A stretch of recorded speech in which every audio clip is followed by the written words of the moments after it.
don't get caught up in the millions, Yeah, I'ma make this shit hot. Oh, I'ma light this shit up. Yeah, I'ma make this shit hot. Oh, I'ma light this shit up.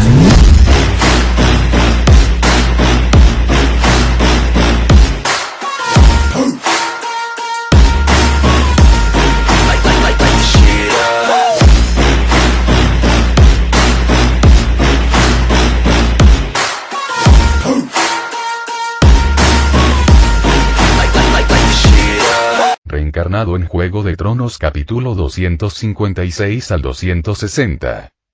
Varios jinetes con armadura roja patrullaban la zona, con sus estandartes rojos y amarillos ondeando lánguidamente en el aire inmóvil. Junto a un arroyo, un anciano noble de llamativos ojos verdes y cabeza rapada descuartizaba una cierva. Aunque no tenía pelo, su barba dorada le caía por las mejillas, confiriéndole una presencia imponente. A pesar de su edad, se movía con la vitalidad de un hombre mucho más joven.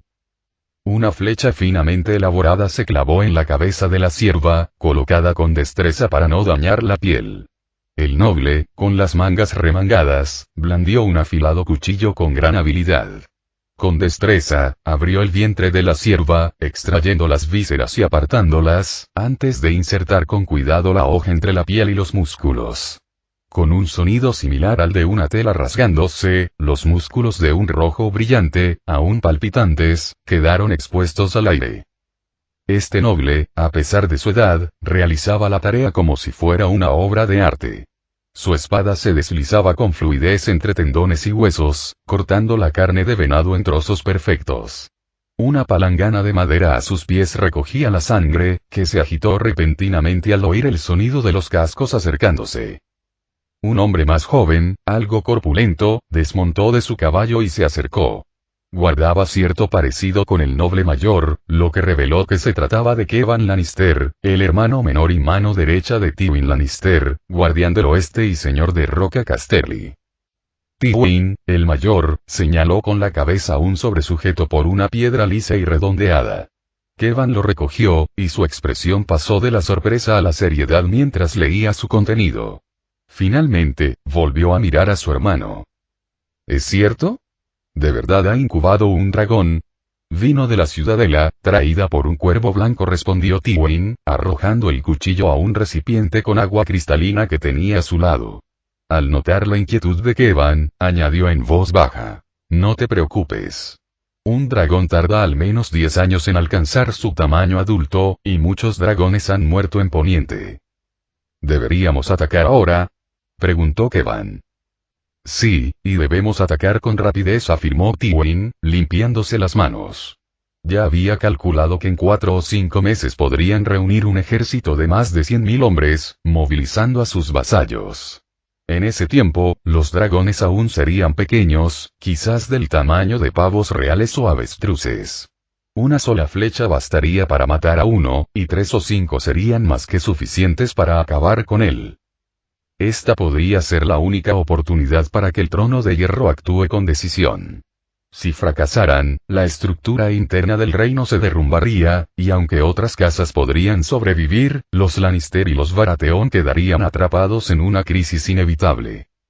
Para Tywin, incluso si eso significaba derramar la última gota de sangre Lannister y gastar la última moneda de oro del tesoro de Roca Casterly, valía la pena correr el riesgo.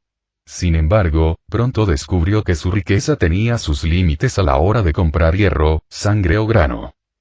El precio del grano se había disparado, aunque aún estaba al alcance de Tywin. Pero a la hora de reclutar mercenarios, se topó con un obstáculo inesperado. Los mercenarios exigían honorarios exorbitantes, alegando que arriesgaban sus vidas contra un señor dragón y pidiendo 5 veces su tarifa habitual.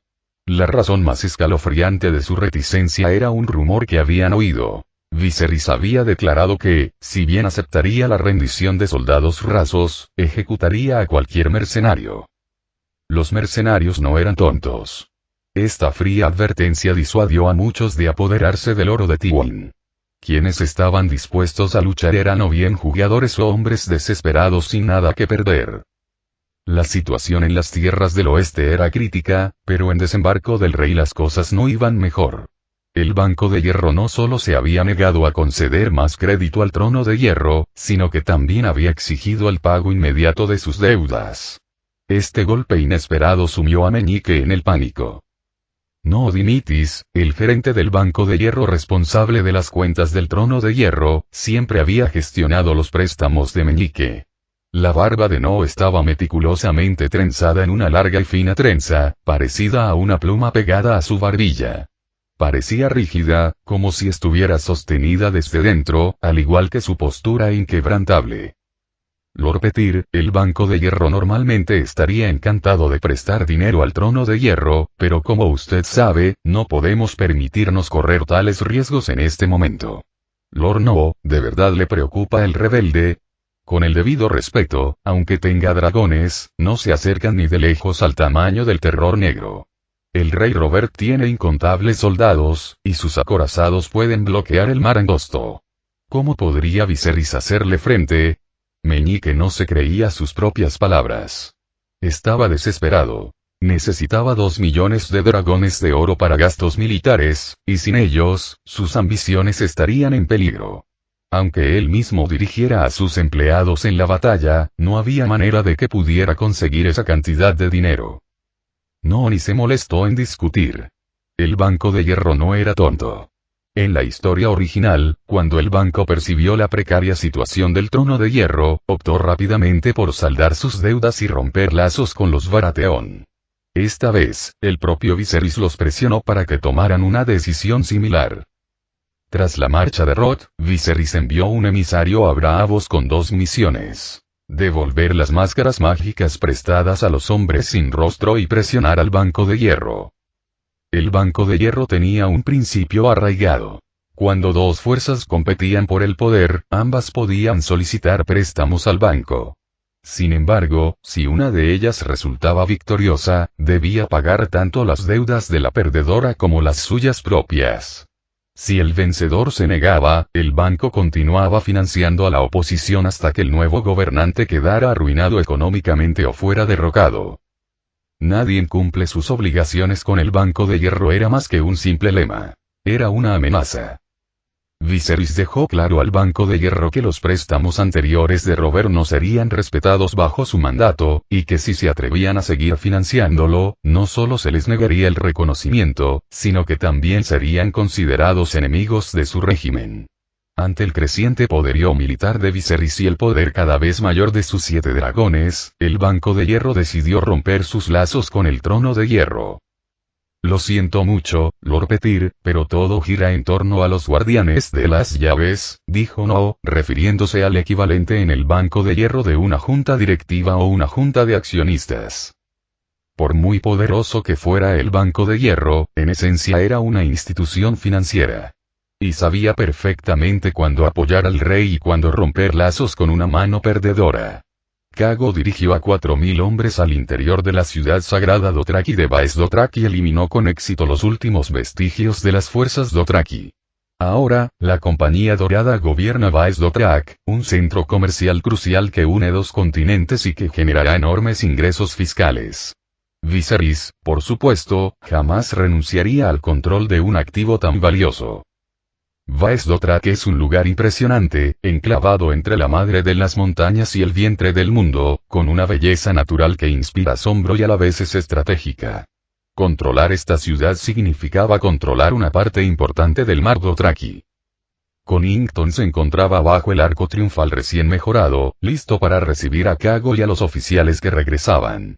Este regreso triunfal no solo garantizaba que los Dothraki seguirían siendo una fuerza reducida durante los siguientes 50 años, sino que también traía consigo una gran cantidad de oro, plata y provisiones. Un botín suficiente para rivalizar con los ingresos fiscales de Tyrosh durante 10 años. El valor de las ovejas, los caballos y las pieles que trajeron consigo era incalculable. Mientras Cago observaba a los nobles y plebeyos que se habían reunido para saludarlo, sintió una oleada de orgullo. Ataviado con una armadura que lo identificaba como uno de los suyos, no como un guerrero Dothraki sino como un héroe, era aclamado por todos. Detrás de él marchaban oficiales y soldados de origen Dothraki, que ahora lucían con orgullo su nueva lealtad. Para ellos, no había vergüenza en ser un traidor Dothraki. De hecho, servir a un señor dragón era el mayor honor que podían imaginar. Kago también había traído consigo a varios niños Dothraki inteligentes, el más pequeño de apenas 6 o 7 años y el mayor de unos 10. Estos niños compartían una característica común. Eran mestizos. Ninguno era Dothraki puro. Sus madres provenían de las ciudades libres, las Arreen, la Bahía de los Esclavos o incluso Poniente. Estos niños serían criados bajo la atenta mirada de Viserys antes de regresar al gran mar de hierba para convertirse en los nuevos Khalees, gobernando las vastas llanuras en su nombre. El propio Kago se convertiría en Khal, tal como Viserys le había prometido. Entre esos niños había un muchacho llamado Logor, de unos 11 o 12 años. Al principio, se resistió a usar la ropa que antes había sido llamada despectivamente ropa de lechero, pero una vez que se vio en el espejo, abandonó rápidamente la tosca vestimenta Dothraki. Se emocionó aún más al ver el enorme barco que había venido a recogerlos. Logor nunca antes había visto un objeto tan grande hecho por el hombre. Al llegar a Tirosh, las imponentes murallas negras de la ciudad le causaron una impresión aún más profunda. Las bulliciosas calles lo llenaron de asombro y de un profundo deseo de regresar al gran mar de hierba. Había oído que el Khal que gobernaba la ciudad era joven, más joven y más fuerte que Drogo. Logor estaba decidido a causar una buena impresión a este nuevo Khal. Mientras Kago guiaba al grupo de niños Dothraki a través del arco triunfal, el sonido de los cascos pisoteando los pétalos de flores esparcidos llenaba el aire. El arco, recientemente renovado y tallado en mármol, estaba adornado con 7 dragones de distintos colores, cada uno con una postura singular. Algunos miraban con desdén, otros extendían sus alas con orgullo. Sobre el arco, una bandera con el dragón de 3 cabezas de la casa Targaryen ondeaba al viento, anunciando el comienzo de una nueva era. Kago se encontró reflexionando sobre el futuro, imaginando el día en que formaría su propia familia. Aunque sus 2 hijos aún eran bebés que mamaban del pecho de su madre, la idea de diseñar un emblema familiar comenzaba a rondarle la cabeza. Al fin y al cabo, ya tenía 40 años. Si bien gozaba de excelente salud, Kago sabía que en otra década la edad empezaría a hacerse notar y necesitaba planificar con antelación. A pesar de sus ambiciones, Kago no se imaginaba gobernando todo el gran mar de hierba, especialmente después de ver la cabeza de Drogo expuesta en una vitrina en el marco de la puerta del palacio, un crudo recordatorio del destino que podía aguardar incluso al más poderoso de los Khals. Tocó distraídamente la espada curva que llevaba en la cintura, un arma que había pertenecido a Viserys pero que le había sido prestada indefinidamente. Tras desmontar de su caballo, Kago se acercó a Connington, se arrodilló sobre una rodilla y le presentó 3 trofeos arrebatados a sus enemigos derrotados, símbolos de su victoria. Poco tiempo atrás, estos hombres habían sido subjefes de los ahora vencidos Khals. Ahora, ostentaban el título de Khal, testimonio de la victoria decisiva de Viserys y de la consolidación de su poder. Kago, enhorabuena por haber eliminado a un formidable enemigo para su gracia, dijo Connington, reconociendo la hazaña. Mi lealtad pertenece a su gracia, respondió Kago con devoción inquebrantable. Tras un breve intercambio, Kago fue invitado a unirse a Connington en un carro. Los jóvenes Dothraki mestizos que había traído consigo también subieron al carro, rumbo al gran palacio de Tirosh. Para estos chicos, el palacio era una maravilla, un mundo completamente distinto a todo lo que habían conocido. Los caminos llanos y pavimentados, los imponentes edificios, las fuentes y los exuberantes jardines parecían sacados de un cuento de hadas. Quedaron maravillados y un poco abrumados por su grandeza. De repente, 2 dragones jóvenes, uno negro y otro verde, sobrevolaron el lugar. Aunque solo eran del tamaño de cabras, la visión de estas criaturas míticas asustó a los chicos, provocando que algunos gritaran de miedo. «Deja de llorar», susurró Logor, uno de los chicos mayores, con dureza a un niño más pequeño. No quería llamar la atención ni meterse en líos. Los muchachos fueron conducidos rápidamente por Connington y Kago al Salón del Trono, recientemente restaurado. Kago se arrodilló sobre una rodilla ante Viserys y Dany, mientras que los chicos mestizos se arrodillaron sobre ambas rodillas, con la cabeza inclinada en señal de respeto. Su gracia, el gran mar de hierba es suyo, declaró Kago. Bien hecho, Kago. Levántate, respondió Viserys, bajando del trono junto a Dany. Colocó una corona de oro con 2 caballos y un sello imperial en las manos de Kago. A partir de hoy, eres el Khal del Mar Dothraki en el este. Viserys había dividido el vasto Mar Dothraki en 3 regiones distintas. El Mar Dothraki Oriental, el Mar Dothraki Central y el Mar Dothraki Occidental, siendo este último el más cercano a las ciudades libres. Los niños que le precedieron llegarían algún día a gobernar las regiones central y occidental, que, aunque más pequeñas, tenían una importancia estratégica debido a su proximidad a las ciudades libres. Kago siempre protegerá a los Targaryen. Juró Kago con voz firme y contundente. Logor, observándolo todo con los ojos bien abiertos, no pudo evitar soñar con el día en que él mismo fuera nombrado Khal. Su atención se desvió momentáneamente al ver a Dany de pie junto a Viserys. Era la persona más bella y pura que jamás había visto, irradiando una presencia que hacía que la gente quisiera estar cerca de ella y mostrarle respeto. Tras recompensar a Kago, Viserys centró su atención en los muchachos. De ahora en adelante, seremos vuestros padres adoptivos. Os enseñaré artes marciales y conocimientos, y cuando crezcáis, debéis gobernar bien vuestros feudos y proteger al pueblo. Logor y los demás muchachos se arrodillaron de inmediato, jurando lealtad eterna a Viserys y Dany. Sentían una mezcla de asombro y temor, pero estaban decididos a demostrar que eran dignos. Viserys, repentinamente responsable de tantos niños pequeños, decidió velar por su salud llevándolos a un curandero de renombre. Sin embargo, cuando uno de los niños se sintió abrumado por el miedo y comenzó a sollozar, Viserys intentó calmarlo tapándole la boca con la mano, con delicadeza. En ese instante, apareció un guardia acompañado de una enfermera robusta, quien rápidamente se llevó al niño asustado y a sus compañeros. La repentina ausencia de su compañero solo aumentó la ansiedad de los muchachos, quienes apretaron los dientes, decididos a reprimir su miedo y demostrar su valentía. El Coliseo de Tyrosh estaba repleto de espectadores, cuyos rugidos resonaban amenazadoramente en la arena. En el centro del espectáculo, un joven dragón, de un amarillo brillante y del tamaño de un ternero, se enfrentaba a un enorme bisonte negro. A pesar de su menor tamaño, el dragón era ágil y podía volar, moviéndose constantemente para lanzar rápidos mordiscos y zarpazos. ¡Vamos! Muérdelo hasta matarlo. Muerde el cuello de la bestia, muerde su cuello. Gritaba la multitud.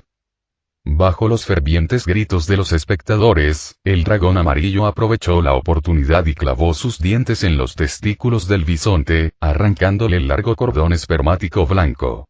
Los hombres del público se estremecieron de dolor. El bisonte, abrumado por el sufrimiento, se desplomó en el suelo. El dragón se posó sobre el vientre del bisonte, respiró hondo y lanzó un torrente de llamas naranjas directamente sobre su cabeza.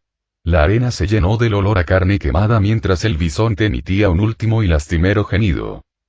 Tras la derrota del bisonte, el dragón amarillo le mordió la garganta, esquivando con destreza el chorro de sangre, y luego se abalanzó sobre su vientre para darse un festín.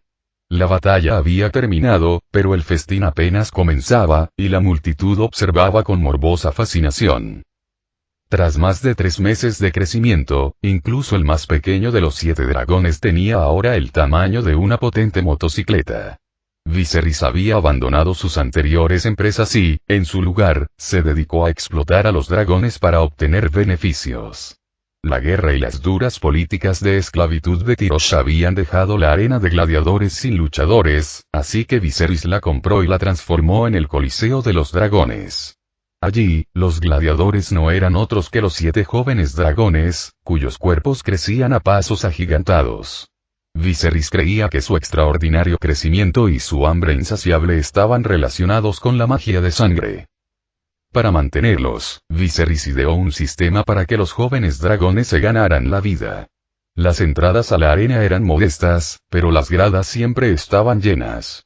Después de que un espectador presenciara 100 combates consecutivos, Viserys le envió como recompensa un trozo de escama de dragón del tamaño de una uña. Esto desató la locura entre la élite adinerada de otras ciudades libres, que acudieron en masa a Tirosh con la esperanza de conseguir la preciada escama de dragón, más valiosa que cualquier gema. Además de vender entradas, Viserys aprovechó el furor vendiendo una gran variedad de productos con temática de dragones. Alfombras, figuritas y otros artículos con estampados de dragones se agotaron rápidamente, dando origen a una próspera industria de la cultura del dragón. Esto incluso propició una cultura de fans centrada en los dragones. El más popular era el dragón amarillo más grande, que tenía 2 rayas negras en forma de rayo que iban desde sus ojos hasta su cuello, dándole una apariencia a la vez imponente y encantadora. Raelarion, el dragón plateado más cercano a Dany, también tenía sus admiradores. Esbelto y elegante, Raelarion era el más grácil de los 7 dragones, conquistando el corazón de muchas doncellas. Cariñosamente lo apodaban la Reina Plateada. Gracias a esta floreciente industria, el costo de alimentar a los dragones jóvenes era insignificante en comparación con las ganancias. Sin embargo, Viserys no tenía intención de usar el dinero para su propio beneficio. En cambio, hizo públicas todas las ganancias de la industria de la cultura del dragón, destinando la mayor parte de los fondos a un orfanato. En el orfanato, los niños recibían educación básica en gramática y aritmética, y estaban rodeados de imágenes de dragones y el emblema del dragón de 3 cabezas. Viserys creía que estos niños crecerían para convertirse en sus burócratas más leales. Además del orfanato, Viserys estableció un centro de asistencia, donde brindaba atención médica a bajo costo y aceptaba crédito. La gente común comenzó a llamarlo el Rey Benevolente, un apodo que perduró. Si bien administrar un orfanato y un centro de asistencia parecía un acto altruista, Viserys sabía que estas obras de bondad le asegurarían, a la larga, un flujo constante de ingresos y una lealtad inquebrantable. Si bien la idea de la educación y la atención médica universales era un sueño lejano en una sociedad agrícola con recursos limitados, Viserys comprendió que cuidar de su pueblo y administrar sus propios asuntos ya eran desafíos suficientes. En el palco VIP del Coliseo, Viserys observó a los dragones gigantes luchar contra los bisontes junto a sus hijos adoptivos. La visión de sangre y llamas dejó una huella imborrable en los jóvenes. Aunque los dragones no eran más grandes que terneros, podían derrotar y devorar fácilmente a un bisonte adulto, una hazaña que los dejó asombrados. Habían oído historias de que estos dragones algún día crecerían lo suficiente como para engullir un caballo entero. Solo pueden montar a caballo, pero Viserys montaría un dragón en el futuro. Los caballos tenían sus limitaciones. No podían atravesar montañas, lagos, bosques densos ni las imponentes formaciones rocosas, pero los dragones no estaban sujetos a tales restricciones. El espectáculo de la lucha de dragones grabó un profundo sentimiento de asombro y lealtad en los corazones de estos adolescentes Dothraki mestizos. Los dragones aún son jóvenes, pero crecen rápidamente. Hace apenas 3 o 4 meses, eran del tamaño de gatitos, comentó Viserys, haciendo un gesto con la mano para ilustrar su rápido crecimiento. Los chicos Dothraki mayores estaban asombrados. Si los dragones habían crecido tanto en menos de medio año, ¿en qué se convertirían en otros 6 meses? ¿O en un año? Al llegar a Tirosh, habían oído muchas historias sobre dragones. Cómo los adultos podían crecer hasta alcanzar el tamaño de una carreta y engullirla de un solo bocado. Ahora, parecía que esos relatos eran ciertos. Viserys observó atentamente sus expresiones, complacido al no ver rastro de duda ni pensamientos inapropiados en sus ojos. Sabía que cuando uno era lo suficientemente poderoso, no había necesidad de ser excesivamente cauteloso. Simplemente se aseguraba de su lealtad y evitaba problemas futuros. Ser Connington, por ahora, encárguese de ellos y enséñeles los fundamentos del manejo de la espada y la gramática, le ordenó Viserys al joven Connington. Sí, su gracia, respondió el joven Connington antes de marcharse. Una vez que se hubo marchado, el viejo Connington se acercó a Viserys. Su gracia, las flotas de Arbor y las tierras del oeste se han estado reuniendo cerca de Desembarco del Rey, y la flota de Rocadragón está reclutando consejeros con urgencia. Parece que Robert se está preparando para actuar, informó Connington mientras le entregaba la información. ¿Cómo se está organizando el ejército de Robert?, preguntó Viserys. Los ejércitos de las tierras de la tormenta, las tierras de la corona y las tierras de los ríos ya han partido hacia Desembarco del Rey, pero los de las tierras del oeste, el norte y Dorne aún están en camino. Tardarán aproximadamente un mes más en reunirse por completo. Viserys había entrenado a un cuervo mensajero mediante magia de sangre, lo que le permitía mantenerse informado sobre los acontecimientos en Poniente. Su ritmo es realmente lento, reflexionó. Han pasado 3 o 4 meses desde mi anuncio importante, y aún no se ha reunido el ejército por completo. Una de las razones clave para ello es la broma que le gastó a Robert desde la distancia. Los precios de los alimentos se habían disparado. Los mercenarios se negaban a ser reclutados. La lealtad de los señores flaqueaba. Sin mover un solo soldado, Viserys había logrado sembrar las semillas del colapso en los 7 reinos. ¿Han sido entregadas las cadenas que mandé forjar? Sí, príncipe. Ronan ha recibido las 5 cadenas, cada una de las cuales pesa 2000 libras, respondió el asistente. Ronan era el pirata con el que Viserys se había topado por casualidad. Tras jurarle lealtad, Viserys lo tomó como peón, colocándolo estratégicamente en Desembarco del Rey. Armado con un suministro casi ilimitado de jabón y cigarrillos, Ronan pronto se convirtió en una figura popular en la capital. También fue contratado para supervisar la construcción del puerto de Aguas Negras. Viserys tenía grandes planes. Recrear la batalla de Aguas Negras. En el momento oportuno, Ronan construiría la Torre del Cabrestante en Aguas Negras, tal como Tyrion había ordenado que la flota de Stannis quedara atrapada en el conflicto original. Esta vez, sin embargo, sería la flota de Robert la que encontraría su fin antes incluso de zarpar del puerto. Creo que la cara de ese gordo ciervo cuando vea su flota envuelta en llamas no tendrá precio, reflexionó Viserys. Pero no iba a dejar la tarea enteramente en manos de un pirata. Tenía otros aliados sobre el terreno, incluida la víbora roja, que le ayudarían a vigilar la situación. Necesitamos más fuego valirio. Envíen más alquimistas a Desembarco del Rey, ordenó Viserys. Consciente de las dificultades que suponía transportar fuego valirio, ya había reclutado a la mitad del gremio de alquimistas de Lys para fabricarlo en secreto en la capital. Tras la destrucción de la flota de Robert, Viserys confiaba en que no podrían reunir otra rápidamente, lo que provocaría un inevitable descontento interno. Pero las ambiciones de Viserys iban más allá de la simple reconquista de Poniente. Buscaba centralizar el poder, desmantelando poco a poco la alianza del ciervo, el halcón, el lobo y el pez, arrebatando así el poder a los señores. Después de aniquilar la flota de Robert, aprovecharé la incapacidad del trono de hierro para contraatacar y visitaré la bahía de los esclavos, pensó. Los hechiceros que se hacen llamar los indomables son la última amenaza. Una vez que me haya encargado de ellos, podré centrarme en el Rey de la Noche. Poniente, Desembarco del Rey. Transportar miles de kilos de cadenas hasta el Aguas Negras no es tarea fácil, sobre todo con Ned Stark vigilando atentamente. Para proteger los buques de guerra, había desplegado un número considerable de capas doradas alrededor del Aguas Negras. Cualquiera que entrara o saliera por la puerta sur de Desembarco del Rey, conocida como la Puerta Lodosa, tenía que pasar por al menos 3 puestos de control. Para mayor seguridad, Desembarco del Rey incluso había cortado temporalmente el comercio con las ciudades libres. Al fin y al cabo, esas ciudades eran ahora leales a Viserys, y continuar comerciando con ellas se consideraría colaborar con el enemigo.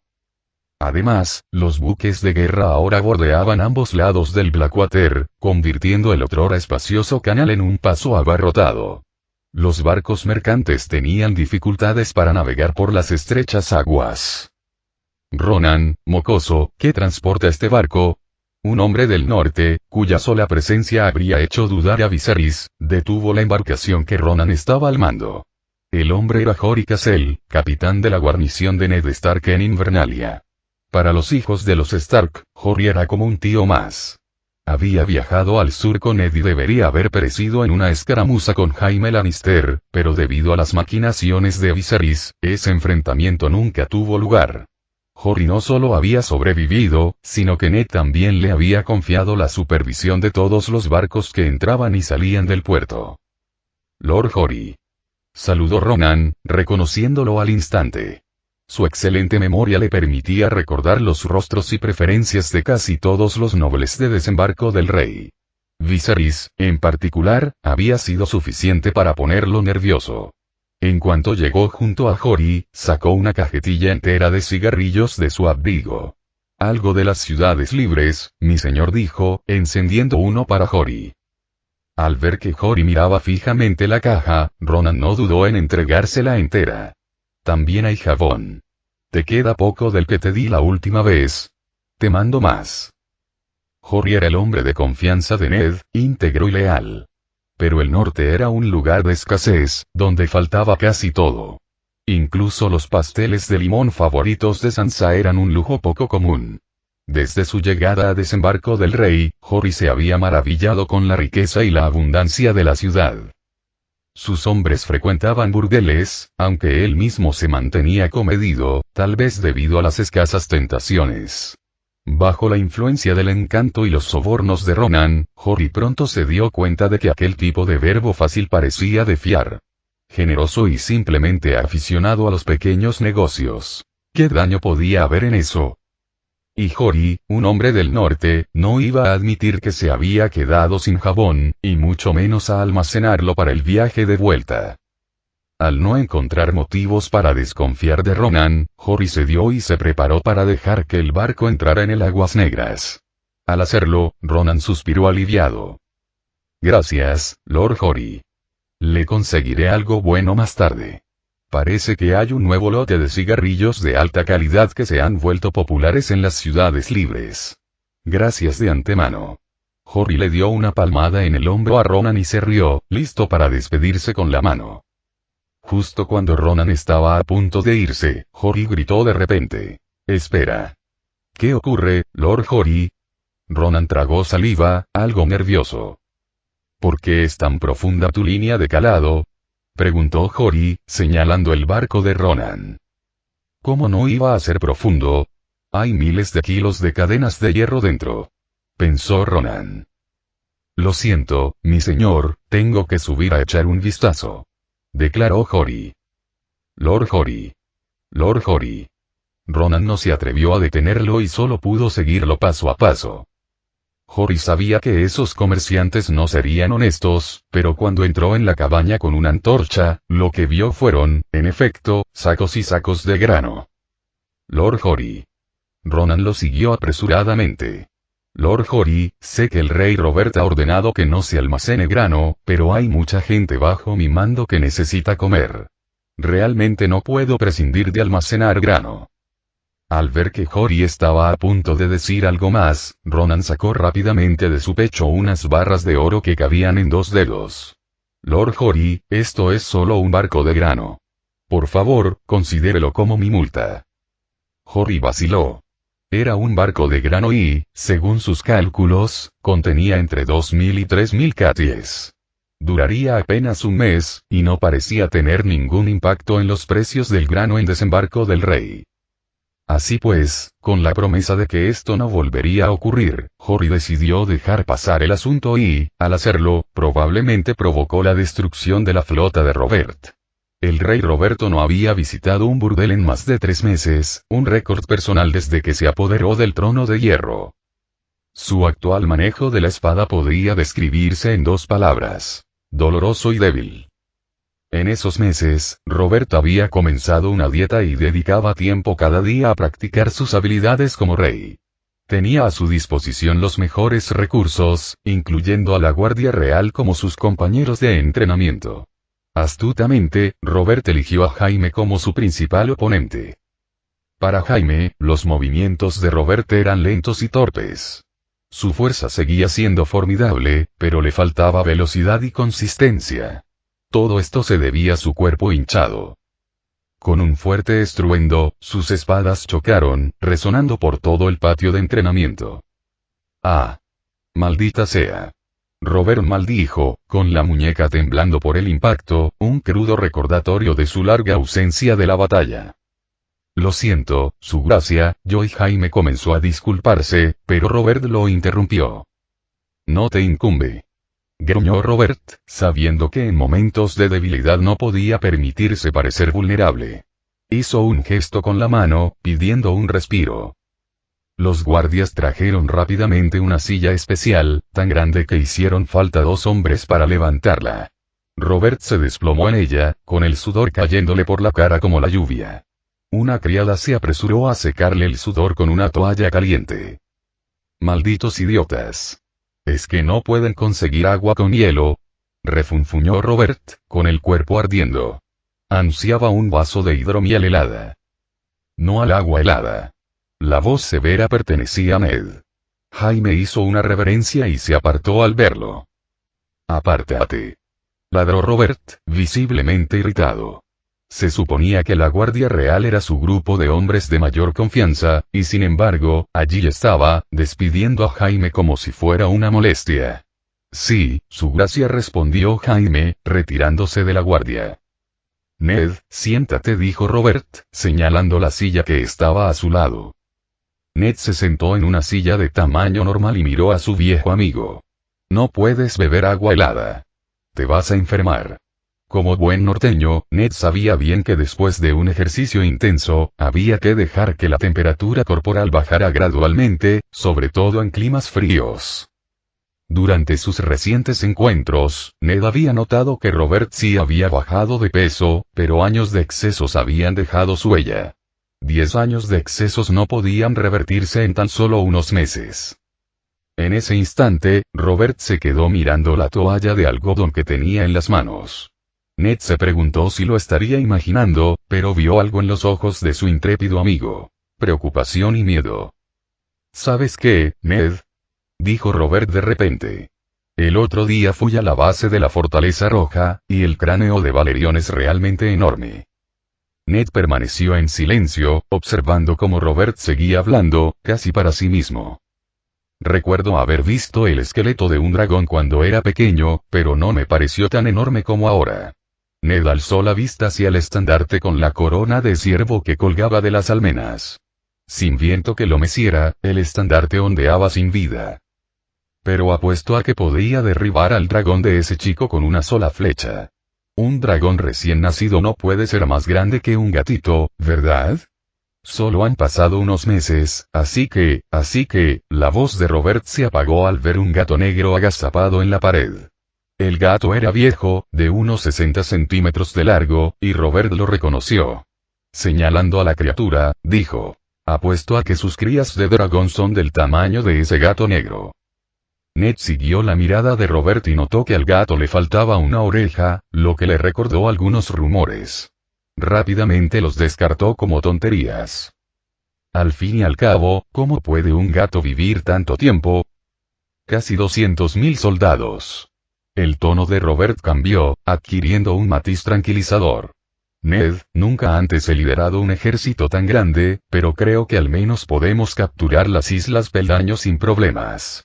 Es ridículo que ese mocoso engendro de dragón se atreva a llamarse emperador. Robert parecía estar tratando de reforzar su propia confianza, enfatizando 200.000 como si esa cifra por sí sola pudiera calmar sus nervios. De repente, se puso de pie y agarró su afilado martillo de guerra que tenía a su lado. El mismo martillo con el que había matado a Raegar. Aunque Robert no lo había usado en años, los sirvientes lo habían mantenido pulido hasta brillar. Targaryens. Ya he matado a muchos. Ja, ja. Me pregunto cuánto se parece el chico a Raegar. He oído que incluso es un campeón. Robert rió, pero su risa fue hueca, teñida de viejos recuerdos. Desde el momento en que llegó Ned, Robert había estado hablando solo, perdido en sus pensamientos. PFF.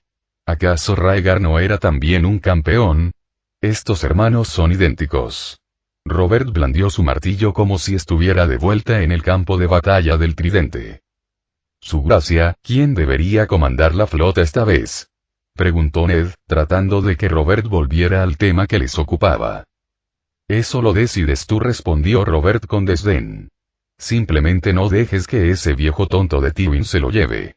A pesar de todo, Robert seguía sin confiar plenamente en Tywin, aunque era uno de los pocos hombres en los que podía confiar. Ned sabía que Robert solo servía para ser una figura decorativa en ese momento. Pedirle que hiciera algo más estaba más allá de sus capacidades. El mejor resultado para la guerra de los peldaños de piedra sería capturar las islas y eliminar a los dos últimos Targaryen. Eso aseguraría el reinado de Robert de una vez por todas.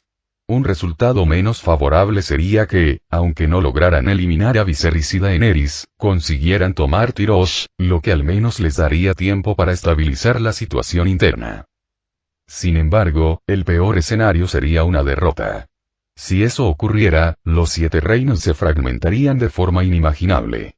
Dorne y Alto Jardín serían los primeros en romper con el trono de hierro, seguidos de disturbios en los otros 5 reinos.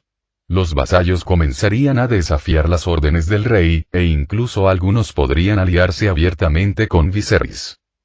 Si llegara ese caso, ninguno de los Baratheon, Arryn, Tully, Stark o Lannister saldría ileso. La Torre de la Mano. Al llegar aquí, Ned recordó que Viserys había decapitado a mucha gente y construido una torre con sus cabezas. Dejando a un lado esos pensamientos sombríos, Ned se despidió de Robert y regresó a la Torre de la Mano. La torre tenía un gran salón, utilizado exclusivamente para las reuniones entre la Mano y sus consejeros. En el centro se alzaba una larga mesa con capacidad para más de 20 personas. Mientras Ned se acercaba a la Torre de la Mano, una figura familiar llamó su atención. Lord Petyr. Meñique había sido reprendido recientemente por Robert debido a las crecientes deudas del reino. Pero con pocos aliados de confianza a su disposición, Ned no tuvo más remedio que mantenerlo a su servicio, a pesar de sus recelos. Meñique ya no era el astuto manipulador que había sido, pero aún conservaba cierta influencia. Señor Mano, Lady Catelyn está aquí, dijo Meñique con voz suave, pero con la mirada cautelosa. Eunuco estúpido. Quiero información sobre el bastardo del engendro del dragón. Ned se reunió con su esposa, ¿y qué? Han hecho cosas mucho más escandalosas. ¿De dónde crees que salieron sus 5 hijos? Rugió Robert, dirigiendo su ira a Varys. Varys, imperturbable ante el arrebato de Robert, le aseguró al rey que intensificaría la vigilancia sobre Tyrosh. En realidad, su red ya trabajaba incansablemente, recabando información de todos los rincones. Cuando Varys se apresuró a informar a Robert sobre la reunión de Ned con Catelyn, lo hizo a petición de Viserys, a través del joven Connington. Aunque Robert aún confiaba en Ned, Varys no tuvo reparos en sembrar la duda. Mientras tanto, en la habitación preparada por Meñique, Ned y Catelyn se reencontraron. ¿Cómo pudisteis arrestar a Tyrion en un momento como este? Preguntó Ned con voz tensa. Poco después de la llegada de Ned a desembarco del rey, Catelyn buscó a Meñique para confirmar la propiedad de una daga. Regresó a Invernalia justo a tiempo para encontrarse con Tyrion y, como estaba previsto, lo arrestó para que fuera juzgado. Poco después, recibió el gran anuncio de Viserys, seguido de la orden de Ned de convocar a los vasallos para defender el reino. Ahora, el ejército del norte marchaba hacia el sur bajo el mando de Robb, y Catelyn había llegado a desembarco del rey antes que ellos. La noticia de la captura de Tyrion aún no había llegado a la capital, y Jaime todavía no se había vengado de Ned. Pero no podía actuar ahora. Atacar a la mano del rey en ese momento sería traición. Recientemente, Ned y Robert habían tenido un enfrentamiento sobre si enviar o no a un asesino para matar a Daenerys, lo que provocó la renuncia de Ned como mano del rey.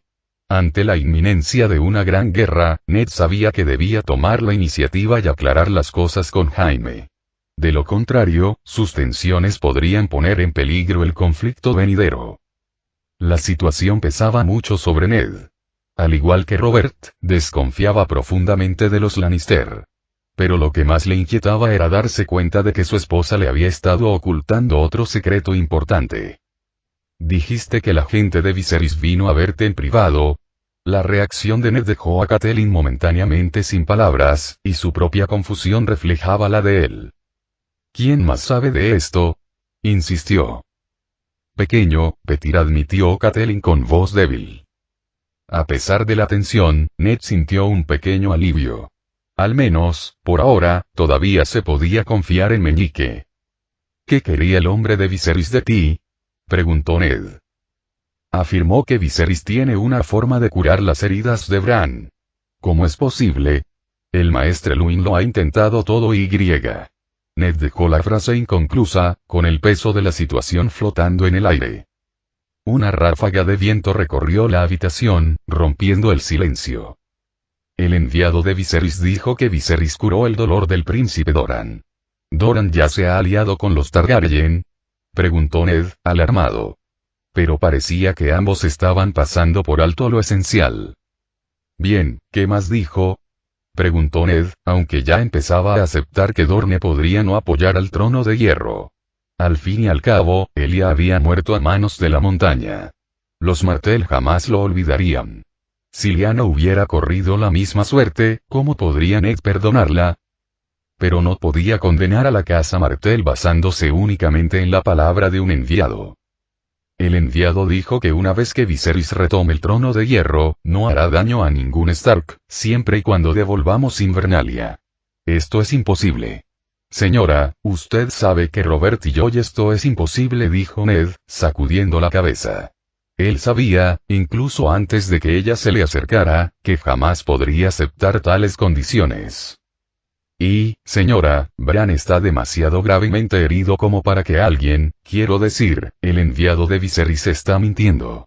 Creo que él puede curar a Bran, insistió Catelyn. El enviado me mostró una poción roja, y mira, mi mano ha sido curada por ella. Solo entonces Ned se percató de que la profunda herida en la palma de la mano de Catelyn, que había llegado hasta el hueso, se había convertido en una simple marca roja. Parecía que ni siquiera quedaría una cicatriz. Ned acarició la palma de Catelyn con el pulgar, asombrado. La intimidad del momento incomodó visiblemente a Meñique, que estaba en el umbral. No tenía ni idea de qué le había pasado a la mano de Catelyn, y ella no le había enseñado la poción. Catelyn había mantenido la poción en secreto. Incluso después de probarla en sí misma, guardó el resto para Robb. Aunque su herida ya no necesitaba vendaje, continuó usando uno, ocultando así los efectos de la poción. Catelyn era muy astuta con sus hijos. Sabía que la poción debía ser muy valiosa, así que la mantuvo oculta. Mientras Ned se maravillaba ante el milagro que tenía ante sí, un profundo conflicto se agitaba en su interior. La solución al tratamiento de Bran estaba ahora a su alcance, pero también podrían ser sus propias decisiones las que condujeran a su hijo a este destino de permanecer postrado en cama el resto de su vida. Ned se percató de otra posibilidad inquietante. Viserys podría ser mucho más poderoso de lo que habían previsto. Esta oferta de Viserys era sin duda un gesto de reconciliación, pero ¿qué debía hacer con ella? ¿Podía simplemente rechazarla? ¿Cómo podía traicionar a Robert, su rey, su compañero de armas y el hombre que le había confiado su honor? El pensamiento le hizo arder las mejillas de vergüenza. La mente de Ned estaba convulsa, y Catelyn pudo ver la desesperanza y el dolor en sus ojos. Extendió la mano y le acarició suavemente el rostro. El enviado de Viserys también dijo que Sansa debía ser su consorte, susurró ella. ¿Consorte? La palabra le sonaba extraña a Ned, desconocida en ese contexto. Pero apartó la pregunta por un momento. ¿Dijo qué haría si nos poníamos del lado de Robert? Catelyn negó con la cabeza. El enviado solo mencionó que Viserys estaría encantado de que el futuro gobernante del norte siguiera siendo un Stark. El corazón de Ned dio un vuelco ante la promesa. Si los Targaryen no eran derrocados y Viserys ascendía al trono, tal vez podría ser un gobernante justo. Viserys también dijo que no quiere ver los 7 reinos destrozados. No dirigiría su ejército contra Robert a menos que fuera absolutamente necesario, añadió Catelyn. Pero Ned se mostró escéptico. Si no hay guerra, ¿cómo piensa recuperar el trono de hierro? Se preguntó. Ned, tal vez podamos convencer a Robert de que devuelva el trono de hierro a los Targaryen, sugirió Catelyn, sin darse cuenta de lo absurdas que sonaban sus palabras. Incluso Meñique, que escuchaba a escondidas afuera, reprimió una risa. La idea era imposible. Incluso si el propio Roberto considerara renunciar al trono, los leales consejeros y guerreros que habían luchado a su lado jamás lo permitirían. Entregar el trono a Viserys sería como poner una espada en su propia garganta. Además, rendirse no era propio de Robert. Si iba a morir, no lo haría sin luchar. Final del capítulo.